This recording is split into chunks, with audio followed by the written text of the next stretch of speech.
Meanwhile Aeneas, without slackening his resolve, kept his fleet on course in mid-ocean as he cut through waves darkened by the north wind, and looked back at the walls of Carthage, glowing now in the flames of poor Dido's pyre.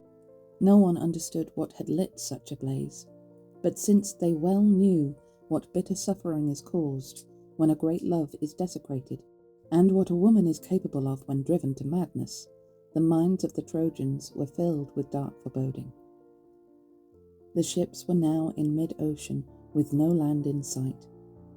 All around was sky, and all around was sea, when there came a cloud like lead, and stood over Aeneas, bringing storm and black night, and the waves shivered in the darkness. Even Palinurus himself called out from the high stern, "What can be the meaning of these great clouds filling the sky? What have you in mind for us, Father Neptune?" Not till then did he give orders to shorten sail and bend to the stout oars. Then, setting the canvas aslant to the winds, he turned to Aeneas and said, "Great-hearted Aeneas, not if Jupiter himself gave me his guarantee would I expect to reach Italy under a sky like this. The wind has changed and is freshening, howling across us from the west where the sky is black. We cannot struggle against it or make any real headway. Since fortune is too strong for us to resist, let us follow her. Let us change course and go where she calls. I do not think we are far from the safety of the shores of your brother Eryx and the harbours of Sicily, if only my memory serves me right, and I plot our course back by the stars observed on the way out." The good Aeneas then replied, "That is what the wind wants. I have seen it myself for some time and watched you fighting to no effect. Change course then, and adjust the sails. There is no land that would please me more, nowhere I would rather put in with our weary ships, than the place that gives a home to the Trojan Acestes, and holds the bones of my father Anchises in the lap of earth." As soon as this was said, they set course for harbour, and the wind blew from astern and stretched their sails. The fleet raced over the sea, and the sailors were delighted to have their prows pointing at last towards a beach they knew. Far away on the top of a high mountain, Acestes saw his friends' ships arriving and was amazed. He came down to meet them, bristling with javelins and the shaggy fur of a Libyan she-bear. Acestes had been born of a Trojan mother to the river god Crinisus, and he had not forgotten his ancestry, but welcomed the returning Trojans and gladly received them with all the treasures of the countryside, comforting their weariness with his loving care. As soon as the next day had risen bright in the east and put the stars to flight, Aeneas called his men from all along the shore to a council and addressed them from a raised mound. "Great sons of Dardanus, who draw your high blood from the gods, the months are past and the cycle of the year is now complete since we laid in the ground the bones that were all that remained of my divine father and consecrated an altar of mourning. This is now the day, if I am right, which I shall always find bitter and always hold in honour, for so the gods have willed. If I were spending this day as an exile in the Syrtes among the Gaetulians, or if I had been caught in the Greek waters and were a prisoner in the city of Mycenae, I would still offer up these annual vows, perform these processions in ritual order, and lay due offerings on altars. Today we find ourselves near the very place where the bones and ashes of my father lie. I, for one, do not believe this is without the wish and will of the gods. And the sea has taken us into this friendly harbour. Come then, let us all celebrate these rites with joy. Let us ask for favouring winds, and may it be his will that we found a city and offer him this worship in it every year in temples dedicated to his name. Trojan-born Acestes is giving you 2 head of oxen for each ship. Call to your feast the Penates, the gods of your ancestral home, and those of your host Acestes. After all this, when in 9 days the dawn, God willing, lifts up her life-giving light among men, and the round earth is revealed in her rays. I shall hold games for the Trojans, first a race for the ships, then for those who are fleet of foot, and a contest for those who take the arena in the boldness of their strength to compete with the javelin or the flying arrow, for those too who dare to do battle in rawhide gauntlets. Let them all come and see who wins the prizes of victory. Keep holy silence, all of you, and crown your heads with shoots of living green." When he had spoken, he shaded his temples with a garland of his mother's myrtle. So did Helymus, so did Acestes, so did the boy Ascanius, and all the men, while Aeneas and many thousands with him left the council and walked to the tomb in the middle of this great escort. Here he offered a libation, duly pouring 2 goblets of unmixed wine upon the ground, with 2 of fresh milk and 2 of sacrificial blood. Then, scattering red flowers, he spoke these words: "Once more I greet you, my divine father. I come to greet your sacred ashes, the spirit and the shade of a father rescued in vain. Without you, I must search for the land of Italy, for the fields decreed by fate, and for the Thybris of Ausonia, whatever that may be." When he had finished speaking, a snake slithered from under the shrine, moving gently forward in 7 great curves and 7 great coils. It glided between the altars and twined itself around the tomb, its back flecked with blue, and its scales flashing mottled gold, like the 1,000 different colours cast by a rainbow on the clouds opposite the sun. Aeneas was struck dumb at the sight. At last, it dragged its long length among the polished bowls and goblets, and tasted the offerings. Then, harming no one, it left the altars where it had fed, and went back under the tomb. Encouraged by this, Aeneas renewed the rites he had begun for his father, not knowing whether to think of the snake as the genius of the place, or as his father's attendant spirit. He slew a pair of yearling sheep, as ritual prescribed, 2 swine, and as many black-backed bullocks, pouring wine from bowls, and calling repeatedly on the spirits of great Anchises, and his shade released from Acheron. His comrades too, each brought what gifts he could and gladly offered them. They heaped the altars and slaughtered bullocks, while others laid out bronze vessels in due order, and all over the grass there was the lighting of fires under spits and roasting of flesh. The long-awaited day had come, and the horses of Paethon were now drawing the 9th dawn through the cloudless sky. Rumour and the famous name of Acestes had brought out all the surrounding peoples, and a joyful crowd had filled the shore, some coming only to see Aeneas and his men, some also to compete. First, the prizes were displayed before their eyes in the middle of the arena: sacred tripods, crowns of green, palm leaves for the victors, arms, purple-dyed garments, and talents of silver and gold. The trumpet gave the signal from a mound of earth The trumpet gave the signal from a mound of earth in the middle. The games had started. The first event was for 4 heavy-oared ships of the same class picked out of the fleet. The Pristis was a fast ship with a keen crew commanded by Menestheus. I hate your name. The Pristis was a fast ship with a keen crew commanded by Menestheus. He was soon to become the Italian Menestheus, from whom the family of Memmi? I hate this book. From whom the family of Memmi take their name. The huge Chimera was a great hulk of a ship, the size of a city, commanded by Gaius. And to drive her through the water the Trojans sat in 3 tiers, and plied 3 banks of oars one above the other. Sergestus sailed the great Centaur. He it was who gave his name to the Sergi. the founder of the Roman Cluenti, was in the blue-green Scylla.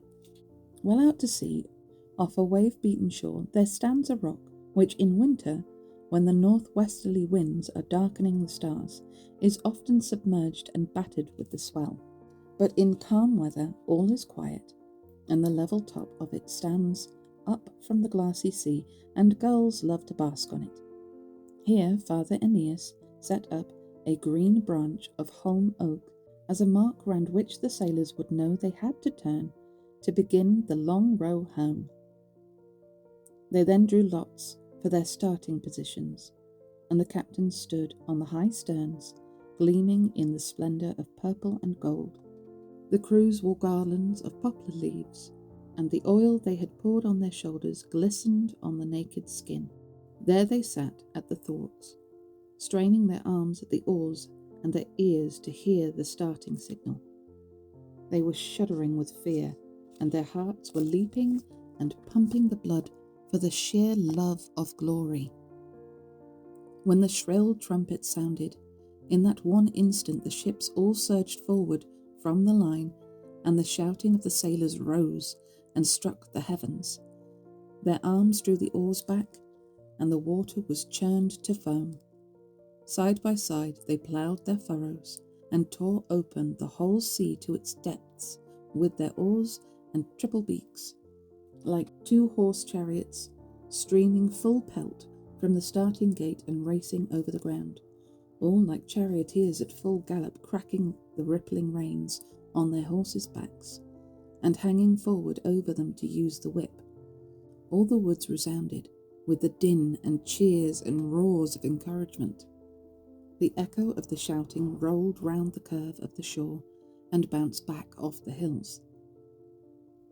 In all this noise and excitement, Gaius shot out in front and took the lead over the first stretch of water. Cloanthus was next. His rowers were better, but he was slowed down by the weight of his ship. Behind them, the Pristis and the Centaur were contesting third place. Now the Pristis has it, now the huge Centaur moves into the lead, and now they are level, bow by bow, ploughing the sea salt with their long keels. They were soon getting near the rock, almost at the turning point, when Gaius, still in the lead at this halfway stage, called out to his helmsman. "Where are you going, Minoetes? Who told you to steer to starboard? Your line is over here, to port. Hug the shore. The oars on the port side should be scraping the rocks. Leave the deep water to the others." These were his orders, but Minoetes was afraid of hidden rocks and pulled the bows round to the open sea. "You're off course," shouted Gaius, correcting his line. "Where do you think you're going? Make for the rocks, Minoetes." And even as he was shouting, he saw Cloanthus close behind him and cutting in, just scraping past on the port side between Gaius's ship and the roaring rocks. He was past in a moment, safe in clear water and sailing away from the mark. Young Gaius was incensed. The rage burned in his bones, and tears ran down his cheeks. Without a thought for his own dignity or the safety of his crew, he took the sluggard Minoetes and threw him off the high stern headfirst into the sea. That's a little harsh, man. He then took over the tiller himself and became his own helmsman, urging on the rowers and pulling the rudder round to make for the shore. Minoetes was no lightweight, and was no longer young. He went straight to the bottom, and it was some time before he surfaced. At last he climbed to the top of the dry rock and sat there with water streaming out of his clothes. The Trojans had laughed as he fell and as he swam, and they laughed as he spewed up waves of salt water from his stomach. Sergestus and Mnestheus, in the last two boats, were both delighted that Gaius was losing time, and both saw a hope of overtaking him. Sergestus took the lead as they came up to the rock, but not by a whole ship's length. His bow was out in front, but the Pristis was pressing him hard, and her beak was ahead of his stern. Her captain, Mnestheus, was pacing the gangway between the rowers, urging them on either side. "Now is the time," he cried. "Now you must rise to your oars. You are the men who stood with Hector. You are the men I chose as comrades in the last hours of Troy. Now let us see the courage and the heart you showed off in Gaetulia, in the shoals of the Syrtes, and in the Ionian Sea when the waves were driving us on to Cape Malea. I am no longer hoping to be first. It is not victory that Mnestheus is fighting for, though who knows? But let victory go to whom Neptune has given it. The disgrace would be to be last. Prevent that shame, my fellow Trojans, and that will be our victory." At this they bent to the oars and strove with all their might. The bronzed ship shuddered at their great thrusts, and the surface of the water sped away beneath them. Their breathing quickened, chests heaved, mouths dried, and the sweat poured off their bodies in rivers. It was pure chance that brought them the honour they longed for. Sergestus was desperately forcing the bow of his ship close to the rocks and cutting inside into dangerous water when all ended in disaster as he ran aground on a projecting reef. The rocks quivered at the impact, the flailing oars grated on its jagged edges, and the shattered prow was left hanging in mid-air. The crew leapt up and stood there shouting. Some busied themselves with iron-tipped poles and their pointed boat hooks. Some were salvaging broken oars from the surf. Mnestheus was exultant, and success only made him more determined. The oars pulled fast and true. He called upon the winds, and as he set course for the homeward stretch and ran shoreward over the open sea, he was like a dove startled out of the cave where it had its home and its beloved nestlings in the secret honeycombs of the rock. It flies off in terror to the fields with a great explosion of wings inside the cave. But it soon swoops down through the quiet air and glides along in the bright light. Its wings are swift, but they scarcely move. Just so was Mnestheus. Just so was the priestess, as she cut through the last stretch of water. Just so did she fly along under her own impetus. First Mnestheus left Sergestus struggling behind him, stuck on his rock high out of the water. There he was in the shallows, shouting in vain for help, and learning how to row with broken oars. Next Mnestheus went after Gaius and the huge Chimera, which soon fell behind for lack of its helmsman. Now, at the very end of the race, only Cloanthus was in front of him. He took up the pursuit and pressed him hard, straining every nerve. The shouting grew twice as loud, and they cheered him on as he gave chase, and the heavens rang with the noise. Cloanthus and his men on the Scylla saw the honour as theirs by right. They had already won the victory and had no intention of giving it up. They would rather have lost their lives than lose the glory. Mnestheus and his men on the priestess were feeding on success. They could win because they thought they could. They drew level and would perhaps have taken the prize if Cloanthus had not stretched out his arms to the sea, pouring out his prayers and calling on the gods to witness his vows. "O you gods who rule the sea and over whose waters I now race, this is my vow, and gladly will I keep it. I shall come to your altars on this shore with a gleaming white bull. On the salt waves of the sea I shall scatter its entrails and pour streams of wine." He spoke and was heard by the sea nymph Panopea and all the dancing bands of the Nereids and of Phorcys.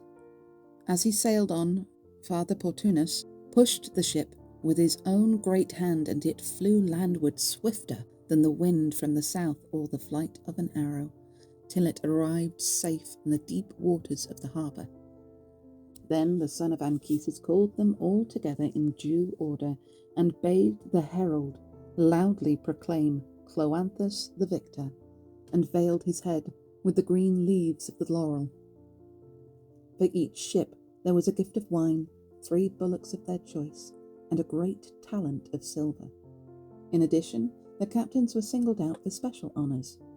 The victor received a cloak embroidered with gold, round which there ran a broad double meander of Meliboean purple, and woven into it was the royal prince, running with his javelin and wearying the swift stags on the leafy slopes of Mount Ida. There he was, eager and breathless, so it seemed, and down from Ida plunged the bird that carries the thunderbolt of Jupiter, and carried him off in its hooked talons high into the heavens, while the old men who were there as his guards stretched their hands in vain towards the stars, and the dogs barked furiously up into the air. To Mnestheus, whose courage had in the end won him second place, Aeneas gave a breastplate interwoven with burnished mail and triple threads of gold, which he had stripped with his own hands from the defeated Demoleus, on the banks of the swift Simois, under the high walls of Troy. For Mnestheus this was to be a proud possession, and his protection in battle. His attendants Phegeus and Sargeras hoisted it up onto their shoulders, all the many layers of it, but they could hardly carry it away. Yet Demoleos used to wear it while running all over the battlefield in pursuit of Trojans. The third prize was a pair of bronze drinking cauldrons and some embossed drinking cups of solid silver. At last they had all received their rich gifts and were glorying in them as they walked, their foreheads bound with purple ribbons, when Sergestus appeared, taking in the boat that was the object of all their laughter and had missed all the honours. He had prized her off the cruel rock with great difficulty and no mean skill, but she had lost oars and was limping in with only one bank of them. Like a snake caught crossing a raised road, as they often are, and run over by a bronze wheel or battered by a traveller with a heavy stone and left mangled and half dead, it tries in vain to escape by twisting its body into long curves. Part of it is still fierce, the blazing eyes, the hissing, high uplifted head, but the wounded part holds it back as it writhes and coils and twines itself into knots. This is how the centaur moved, rowing slowly along. But she put up sails and came into the harbour under the full canvas. Aeneas, delighted that Sergestus had saved his ship and brought his men to port, gave him a prize, as promised, the Cretan slave woman Philo, good with her hands, and with 2 sons at the breast. After the boat race, dutiful Aeneas strode to a piece of grassy level ground. All around it stood wooded hills, and in the middle of the valley there was a circle for a theatre. When he reached this place, and many thousands went with him, Aeneas sat down on a raised platform in the middle of the concourse. Here he offered prizes for any men who might wish to take part in a foot race, whetting their ambition with rewards, and Trojans and Sicilians flocked in from all sides. Nisus and Euryalus were first, Euryalus standing out for the bloom of his youthful beauty, and Nisus for the loving care he showed to him. Then came Diores, a prince of the noble line of Priam, and after him Salius and Patron together, one an Acarnanian and the other an Arcadian of Tegean stock. Then came 2 young Sicilians, Helymus and Panopes, men of the woods, attendants of old Acestes, and many more whose names are buried in oblivion. When they had gathered, Aeneas spoke in the middle of them. "Give your minds to what I have to say, mark it well, and be of good cheer. No man of you will leave without winning a prize from my hand. 2 Cretan arrows I shall give, their steel tips burnished and gleaming, and a 2-headed axe embossed with silver. These rewards will be the same for all of you, but there will be other prizes for the first 3 in the race, and crowns woven of golden olive for their heads. The winner will have a horse with splendid trappings, the second an Amazonian quiver full of Thracian arrows, slung on a belt with a broad gold band, and the clasp that fastens it is a polished jewel. The third can leave the field content with an Argive helmet. When he had finished speaking, they took their places, the signal sounded, and they were off, streaming away from the starting point in one great cloud. But as soon as they came into sight of the finish, Nisus shot out a long way in front of all of them, swifter than the wind and the wings of lightning. Second, but a long way behind, was Salius. Then, after a gap, came Euryalus in third place. Behind him was Helymus. Then immediately behind him and hard on his heels was Diores, leaning over his shoulder. And if there had been more course to run, he would have overtaken and passed him, or they would have run a dead heat. They were soon almost at the end of the course, and tiring as they came up to the line, when the unlucky Nisus slid and fell on a slippery patch of blood that had been spilt where they had killed bullocks and wet the earth and the green grass that grew upon it. Here, as he pounded the track, exulting in the very moment of victory, he lost his footing and fell on his face in the filthy dung. Why is it always dung? And blood from the sacrifice. But he was not the man to forget Euryalus and the love he bore him. He rose from the slime and threw himself in the path of Salius, and knocked him head over heels, sprawling on the hard-packed sand. Euryalus flashed past.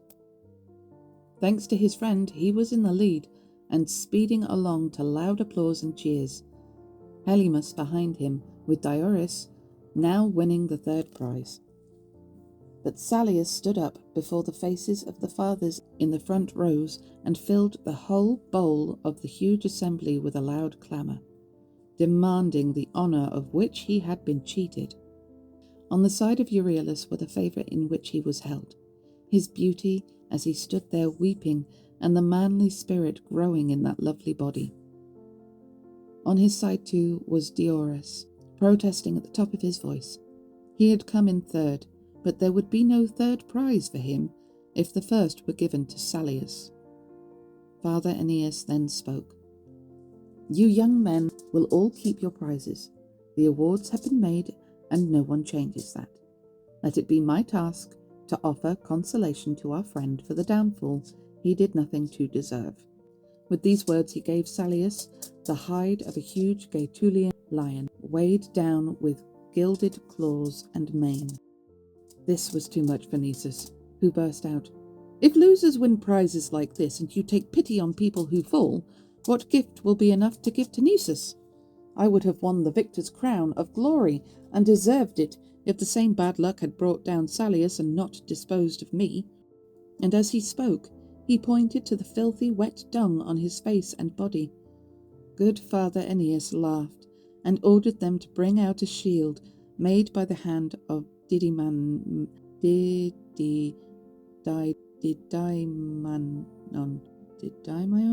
Good Father Aeneas laughed and ordered them to bring out a shield made by the hand of Didymaon, which had been dedicated to Neptune and taken down from the doorposts of his temple by Greeks. And he gave this superb gift to the noble young Nisus. The race was over, and the prizes finally awarded. Then spoke Aeneas. If there is any courage here, any man with a heart in his breast, now is the time for him to come forward with gloves on his hands and his guard up. And he set out 2 prizes for the fight.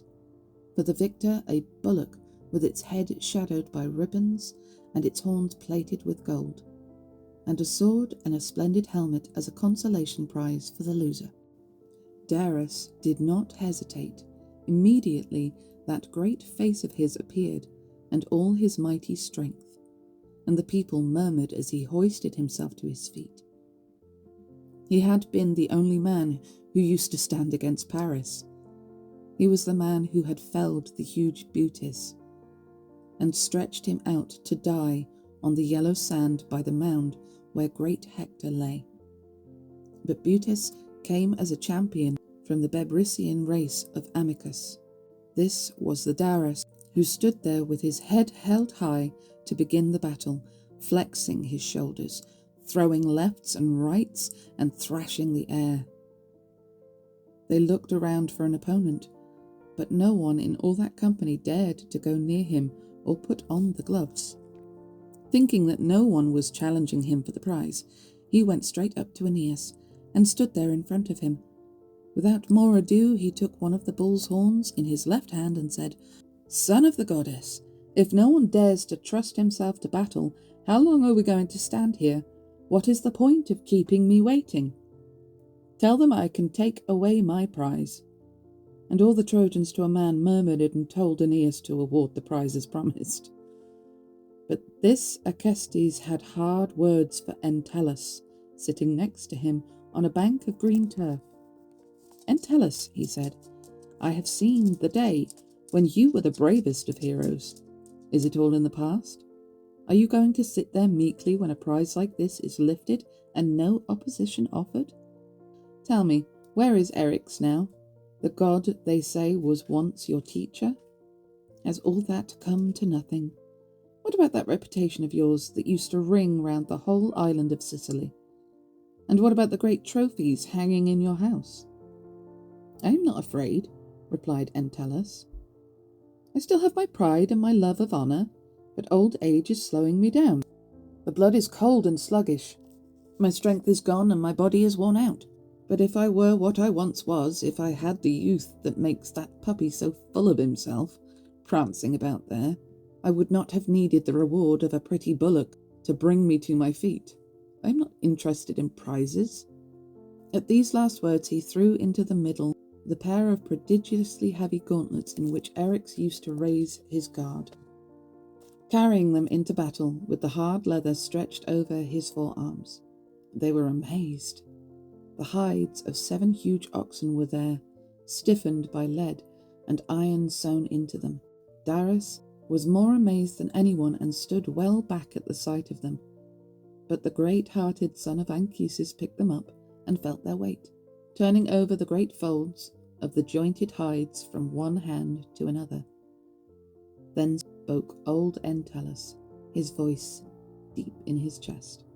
"What would you have thought, any of you, if you had seen the gauntlets that were the armour of Hercules himself, and the cruel battle these two fought on this very shore?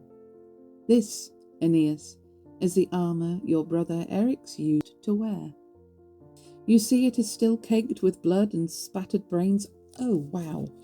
With these he stood that day against great Hercules. With these I used to fight, while there was still good blood in me to give me strength, before old age came to tangle with me and sprinkled both my temples with grey. But if Trojan Dares recoils from this armour of ours, and if good Aeneas is satisfied, and my patron Anchises approves, let us divide the odds. There's nothing to be afraid of, Dares. For you I give up the boxing leathers of Eryx, and you take off your Trojan gauntlets." And as he spoke, he threw the double cloak off his shoulders and stripped to show the great joints of his limbs, the great bones and muscles on his arms, and stood there a giant in the middle of the arena. Then the son of Anchises took out 2 matching pairs of gauntlets and tied armour of equal weight on the hands of both men. There was no delay. Each man took up his stance, poised on his toes, stretching his full height, guard held high in the air, and no sign of fear. They kept their towering heads well back from the punches, and fist struck fist as they warmed to their work. Dares had youth on his side and speed of foot. Entellus had the reach and the weight, but his knees were going. He was slow and shaky, and his whole huge body heaved with the agony of breathing. Blow upon blow they threw at each other and missed.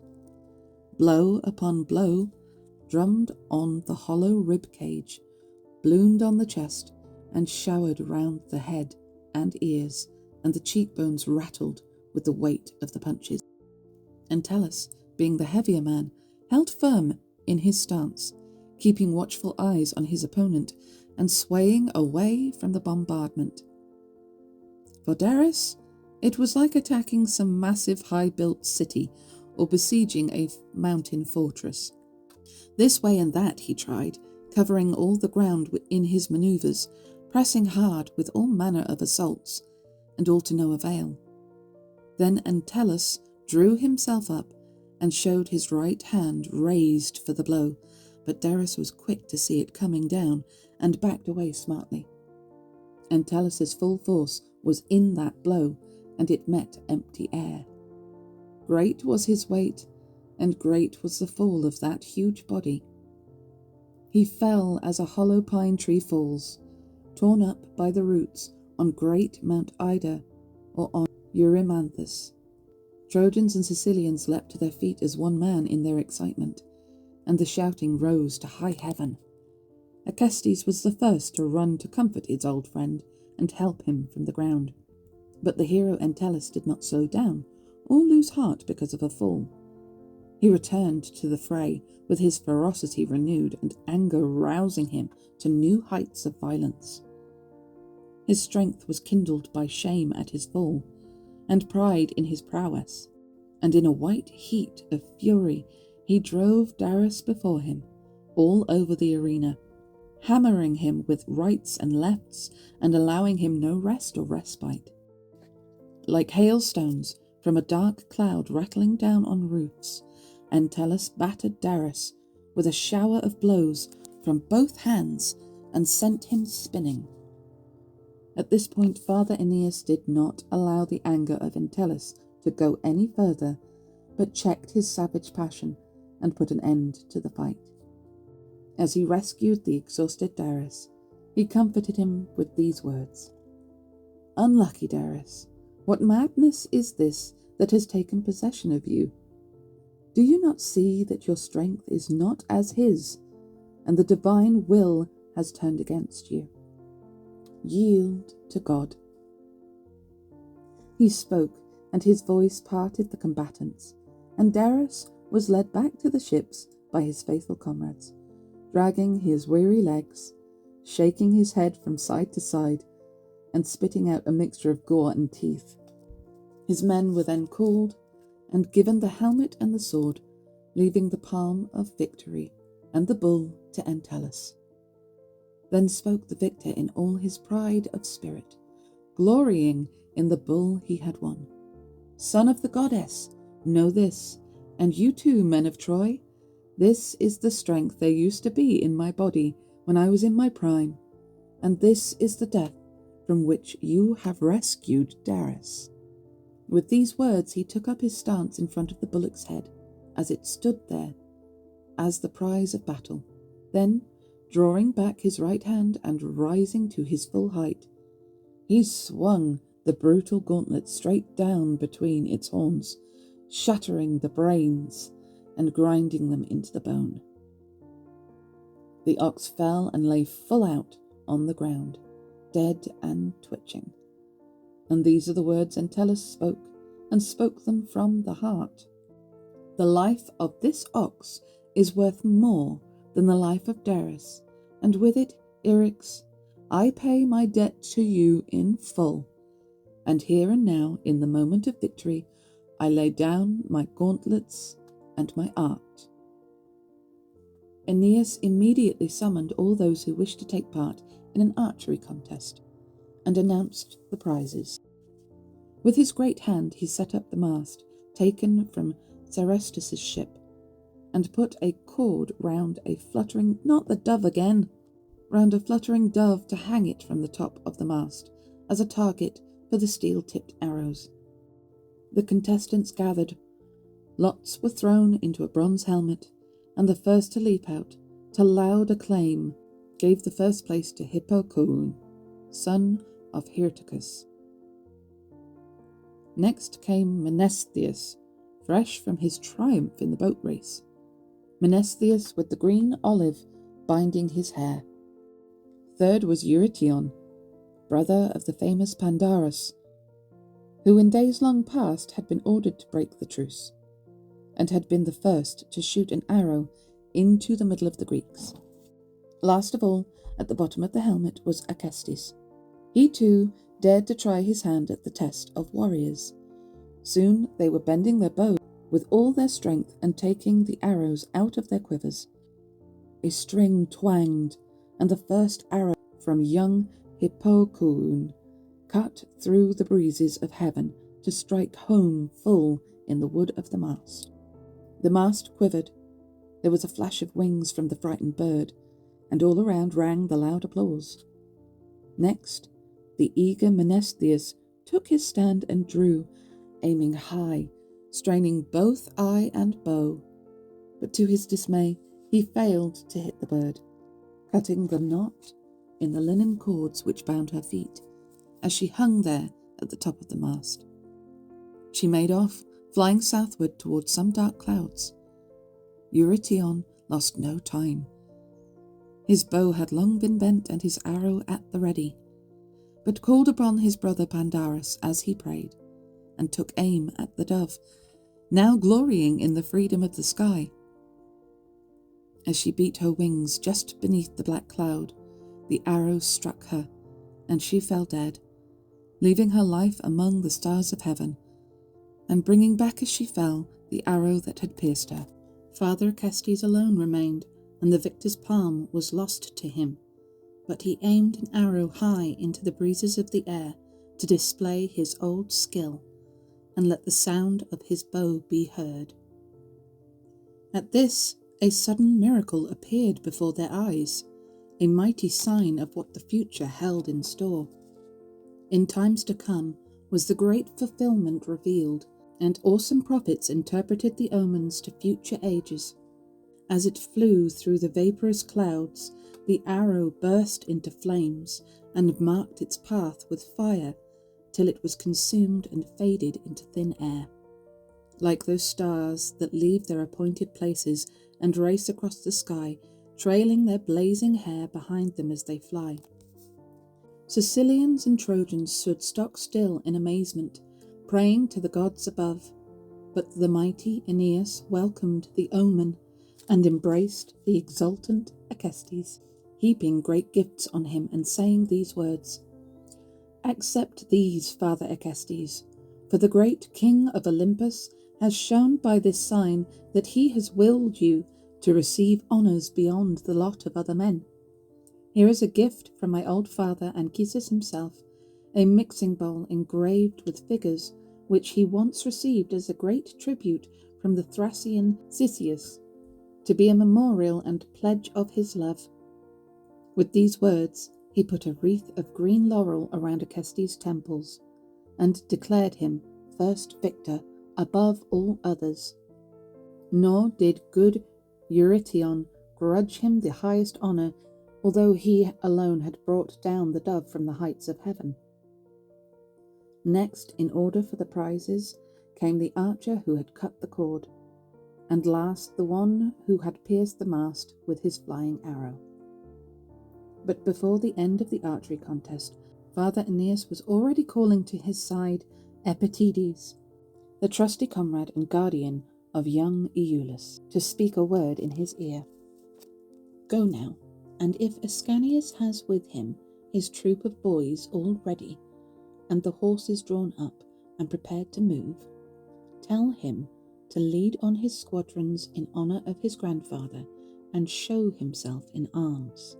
The people had all flooded into the circus, so Aeneas ordered them to clear the whole long track and leave the level ground free. Then came the boys, riding in perfect order on their bridled mounts, resplendent in full view of their parents, and all the men of Sicily and of Troy murmured in admiration as they rode. They wore their hair close bound in trimmed garlands, in ceremonial style, and each carried a pair of Cornwall wood spears tipped with steel. Some of them had polished quivers hanging from their shoulders with circlets of twisted gold, round neck and chest. They spread out into 3 separate squadrons of horse, each with its own leader, at the head of a dozen boys in 2 separate files of 6. The first of these 3 squadrons of young warriors was led in triumph by little Priam, the noble son of Polites, who bore the name of his grandfather and was destined to give increase to the Italian race. His horse was a piebald Thracian, with white above its hoofs and a white forehead carried high. The second squadron was led by Atys, the founder of the Atti of Latium. Young Atys was a dear friend of the boy Iulus, and Iulus was the last and comeliest of them all, riding on a Sidonian horse given to him by the lovely Dido as a memorial and pledge of her love. The other youngsters rode Sicilian mounts presented by old Acestes. They were daunted by the praise they received as the Trojans feasted their eyes upon them, tracing in their features the features of their distant ancestors. After they had paraded happily on horseback round the whole gathering and shown themselves to their loved ones, when they were all ready, Epitides, standing at a distance, gave the signal with a loud call and a crack of his whip, and the warriors wheeled apart in 2 separate sections, each of the 3 troops dividing its ranks equally. At a second command, the 2 new formations turned and advanced on each other with spears at the level. All over the arena they charged and turned and charged again, winding in circles, now in one direction, now in the other, fighting out in full armour, the very image of a battle, now exposing their backs in flight, now turning to point their spears at the enemy, and now, when peace is made, riding along side by side. They say there was a labyrinth once in the halls of Crete, where the way weaved between blind walls and lost itself in 1,000 treacherous paths. There was no following of tracks in this maze, no finding of a way, and no retracing of steps. Such was the pattern woven by the paths of the sons of the Trojans as they wound their movements of mock battle and retreat, like dolphins swimming in the waters of the sea, cleaving the waves of Carpathos or Libya. The tradition of these manoeuvres and battles was first renewed by Ascanius, who taught the native Latins to celebrate it as he was building his walls round Alba Longa. The Albans taught their sons to do as Ascanius himself, and the Trojans had done with him when they were boys. In due course, great Rome itself received this tradition from Alba and preserved it. It is now called Troy, and the boys are called the Trojan troop. Here ended the games held in honour of the divine father of Aeneas. At this moment fortune first changed and turned against them. While they were paying to the tomb the solemn tribute of all these games, Saturnian Juno sent Iris down from the sky to the Trojan fleet and breathed favouring winds upon her as she went. Juno had many schemes in her mind, and her ancient bitterness remained unsatisfied. Unseen by human eye, the virgin goddess ran her swift course down her bow of 1,000 colours, till she came within sight of the great assembly. She then passed along the shore and saw the empty harbour and the unattended ships. But there, far apart on the deserted beach, were the women of Troy, weeping for the loss of Anchises, and weeping, all of them, as they looked out over the unfathomable sea. How weary they were, how numberless the breakers, and how vast the sea that still remained for them to cross. These were the words on all their lips. What they were praying for was a city. They were heartsick of toiling with the sea. Iris knew how to cause mischief. She rushed into the middle of them, laying aside her divine form and dress, and appearing as Beroe, the aged wife of Doricles of Tmaros.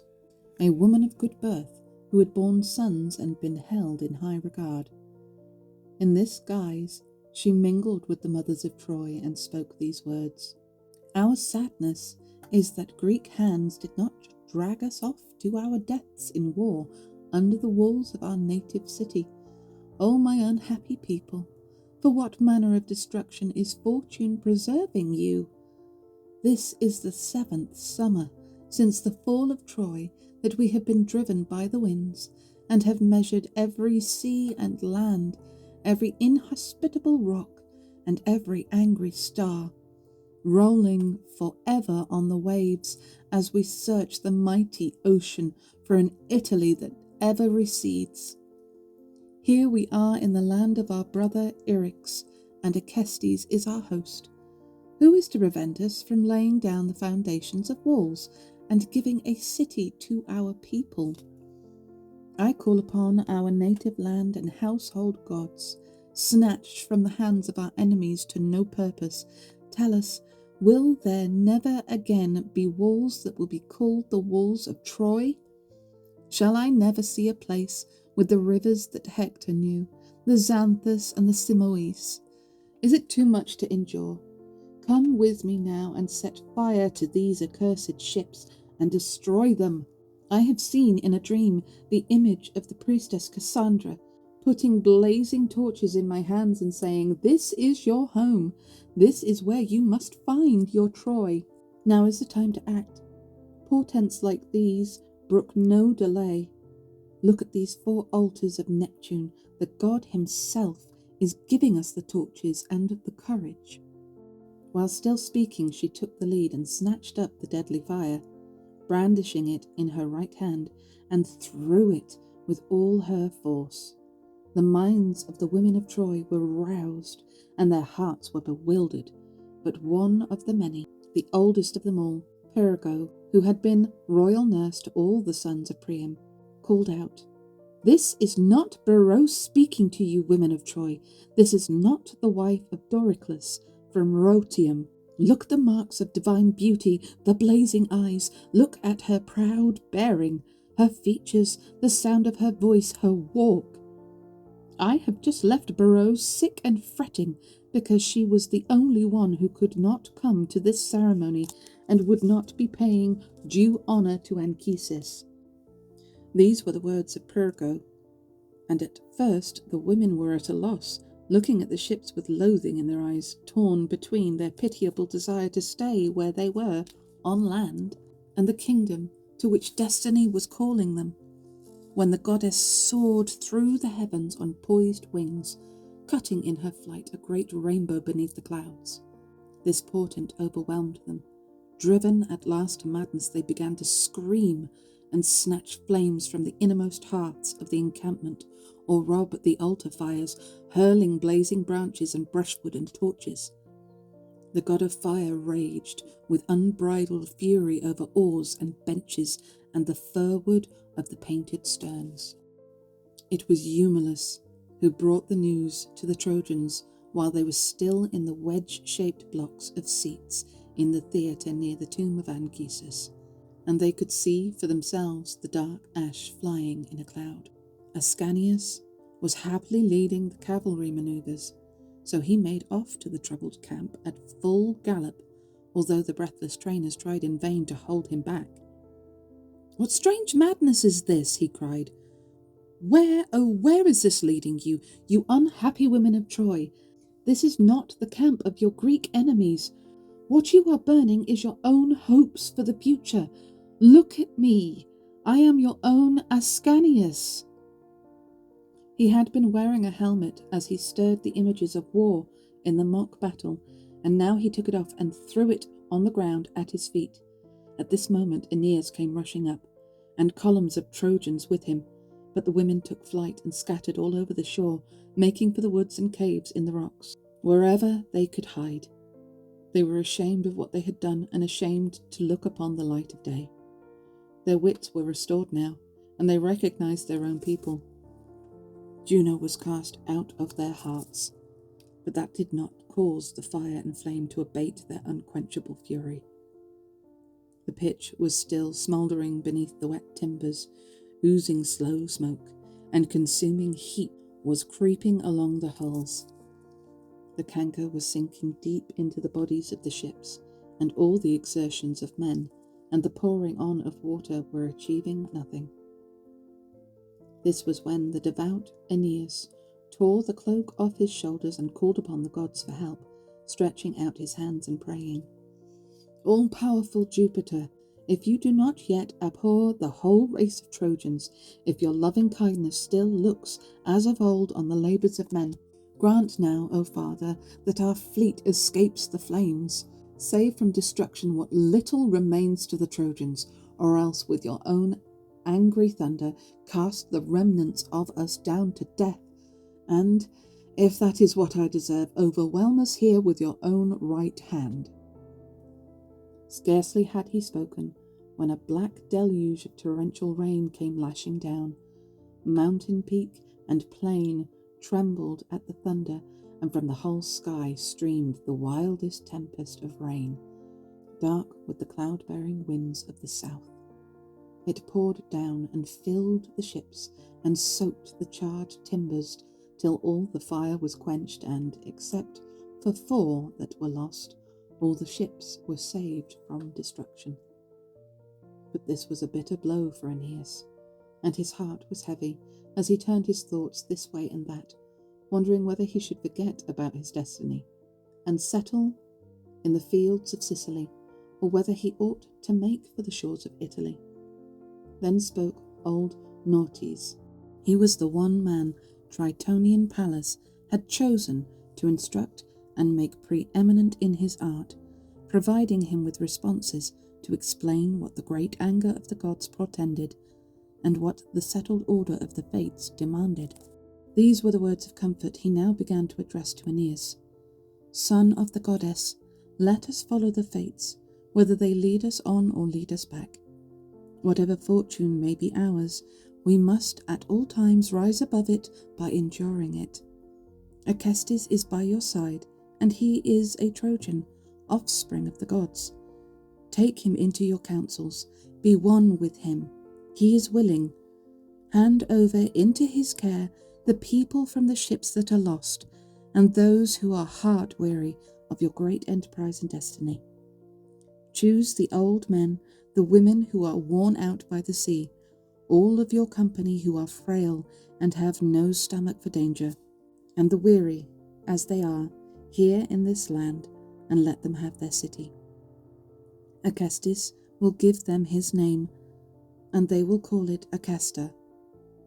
Aeneas was fired by these words from his old friend, but his heart was divided between all his cares as never before.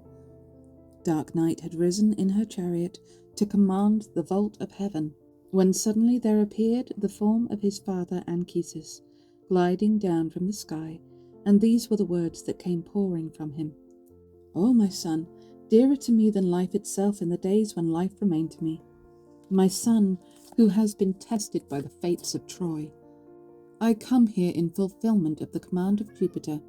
He it was who drove the fire from your ships, and has at last looked down from the sky and pitied you. Follow now this most wise advice which old Nautes has given you, and choose warriors from your people, the bravest hearts among them, to take to Italy.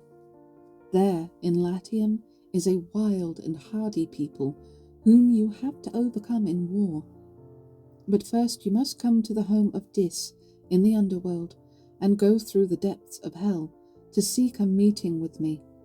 I am not confined in the grim shades of impious Tartarus, but live in Elysium, in the radiant counsels of the just. A chaste Sibyl will lead you to this place, shedding the blood of many black cattle in sacrifice. Then you will learn all about the descendants who will come after you, and the city walls you are to be given. But now farewell. The dewy night is turning her chariot in mid-course. The cruel sun is beginning to rise in the east, and I have felt the breath of his panting horses." As he finished speaking, he fled into thin air like smoke dissolving. "Where are you going in such haste? Who are you escaping from? Who is there to keep you from my arms? So cried Aeneas, and he stirred the smouldering ashes of the fire to worship the Lar of Pergamum, and the shrine of white-haired Vesta, with a ritual offering of coarse meal and incense from a full censer. Immediately then he called his allies, Acestes first of all, and explained the command of Jupiter, the instructions of his own dear father, and the resolve now firm in his own mind. There was no time lost in words, and no dissent from Acestes. They transferred the mothers to the city, and put ashore those who wished it, those spirits that felt no need for glory, while they themselves repaired the rowing benches, replaced the charred timbers, and fitted out the ships with oars and ropes. They were a small band, but their hearts were high for war. Meanwhile Aeneas was ploughing the city bounds and allotting homes to his people. This was to be Ilium. This was to be Troy. Trojan Acestes was delighting in his kingdom, choosing a site for his forum, summoning a senate, and laying down a code of laws.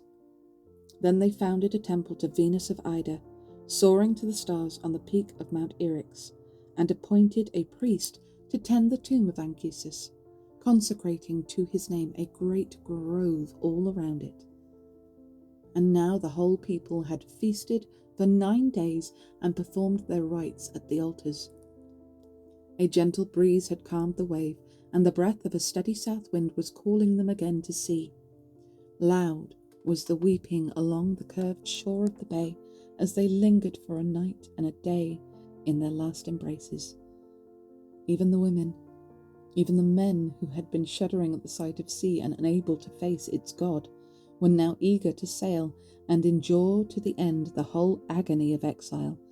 But good Aeneas comforted them with words of love, and wept as he entrusted them to their kinsman Acestes. At last came the command to sacrifice 3 calves to Eryx and a lamb to the storms, and to cast off their moorings in due order. There stood Aeneas alone on the prow, his head bound with a wreath of trimmed olive leaves, and holding a goblet in his hand as he scattered the sacrificial entrails and poured the streaming wine into the salt sea. His men vied with one another to strike the waves, sweeping them with their oars as a refreshing wind from astern helped them on their way. But Venus, never resting all this time from her cares, went to Neptune and poured out to him these words of complaint from her heart. It is the deadly anger of Juno, her implacable fury, that forces me to use every prayer I can. No man's piety can soften her, nor does the long passage of time. Her will is not broken by the fates, nor the command of Jupiter, and she knows no rest. In black hatred she has eaten the city of the Phrygians out of the heart of their race, and dragged the Trojans who survive through every form of suffering. But she is still not satisfied. She is still persecuting the dead bones and ashes of the city she has destroyed. She alone can understand her reasons for this terrible rage. You yourself, I know, were a witness of the turmoil she has just created in the waves of the Libyan Ocean, stirring up sea and sky to no avail with the help of Aeolus winds. To think she took all this upon herself in your kingdom? And now this. Look how she has driven the mothers of the Trojans to wrongdoing. It is her cruelty that has burned out their ships, lost them their fleet, and forced them to abandon their own dear ones in a strange land. As for what is to come, if what I am asking is readily conceded, if the fates are giving them a city in that land, I beg of you to allow them a safe crossing and let them reach the Lauretine Thybris. Then Neptune, son of Saturn and master of the ocean depths, answered in these words, Ah, Venus of Cythera, it is wholly right that you should put your trust in the sea, which is my kingdom, for you are born from it. I also have deserved your trust, for I have often checked the wild fury of the sea and sky, and my care for your Aeneas has been no less on land. I call the rivers Xanthus and Simois to testify to this, during Achilles' pursuit of the broken army of Troy, when he was driving them against their own walls and killing them in their thousands, when the rivers were choked and groaning with corpses, and Xanthus could find no way to roll down to the sea. There was Aeneas, standing against the might of Achilles, his strength not equal to it, and the gods opposed, and it was I who caught him up in a hollow cloud, although my own desire was to take these walls that I had built with my own hands for the treacherous Trojans, and turn them over from top to bottom. As my mind was then, so it is even now. Put away your fears. He will arrive safely where you wish, at the harbour of Avernus. One only will be lost. One only will you look for in vain upon the sea, and that one life will be given for many. When these words had soothed and gladdened the heart of the goddess, Father Neptune put a golden yoke on the necks of his horses, and bits between their wild and foaming jaws, and gave them full rein. As his blue-green chariot skimmed the surface of the sea, the waves were stilled, the swell subsided beneath his thundering axle, and the rain clouds fled from the vast vault of heaven. Then all his retinue appeared, the huge sea beasts, Glaucus and his band of aging dancers, Pylaemon, son of Ino, the swift Tritons, and all the ranks of Phorcys' army. While there on the left was Thetis with Melite and the maiden Panopia, Nisei and Spio, Thalia and Cymodocea. I hate Nereid names. Now all indecision was past, and it was the turn of glad joy to capture the heart of Aeneas. Instantly he ordered all masts to be put up, and canvas stretched from yards' arms. As one man they all set their sails, letting them out in time, first to port and then to starboard. As one man they swung round the high ends of the yard arms, and swung them round again as fair winds carried the fleet on its way. They were sailing close, in line ahead with Palinurus in the lead, and their orders were to make all speed and take their course from him. The dank night was near the midpoint of the sky. The sailors were taking their rest in peace and quiet, stretched out under their oars along the hard benches, when the god of sleep, parting the dark and misty air, came gliding lightly down from the stars of heaven. He was coming to you, Palinurus, bringing deadly dreams you did not deserve. The god took the shape of Phorbas, and sat on the high poop, pouring these soft words into the ears of Palinurus. Son of Aeneas, the sea is carrying the ships along itself. The breeze is gentle and steady. This is an hour for sleep. Put down your head and steal a little time from your labours to rest your tired eyes. I'll take over a short watch for you myself. Scarcely lifting his eyes, Palinurus replied, Are you asking me to forget what I know about the calm face of the sea and quiet waters? There is a strange power in the sea, and I would never rely on it. Winds are liars, and, believe me, I would never trust them with Aeneas. I, who have so often been betrayed by a clear sky. This was his answer, and he stood by the tiller, gripping it with no intention of letting it go or taking his eyes off the stars. But look, the god takes a branch dripping with the water of Lethe for forgetfulness, and the waters of Styx for sleep. He shakes it over Palinurus, first one temple, then the other, and for all his struggles it closes his swimming eyes. As soon as this sudden sleep came upon him, and his limbs began to relax, the god leaned over him, broke off a part of the poop, tiller and all, and threw him with it into the waves of the sea. Down fell Palinurus, calling again and again on his comrades, but they did not hear. The god then rose on his wings and flew off in the airy breezes, while the ships sped on their way, none the worse, sailing safely on in accordance with the promises of Father Neptune.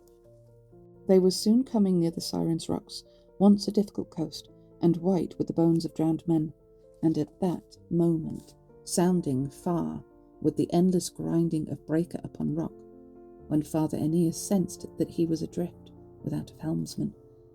In mid-ocean, in the dead of night, he took control of the ship himself, and grieving to the heart at the loss of his friend, he cried out, "You trusted too much, Palinurus, to a clear sky and a calm sea, and your body will lie naked on an unknown shore." Actually, that wasn't his fault.